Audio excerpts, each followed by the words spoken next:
అక్షరాలు కోటి పుస్తకాలు చెప్పలేని ప్రేమ అమ్మే కదా.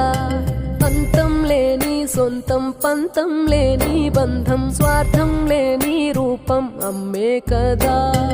ఎంత నిండుగా నీడనిచ్చిన ఎండ తప్పని చెట్టే అమ్మ, కంటి నిండుగా నీరే పొంగిన రెప్పముయని చూపే అమ్మ.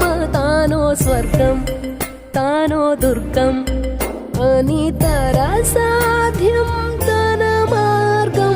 వేల అక్షరాలు కోటి పుస్తకాలు చెప్పలేని ప్రేమ అమ్మే కదా.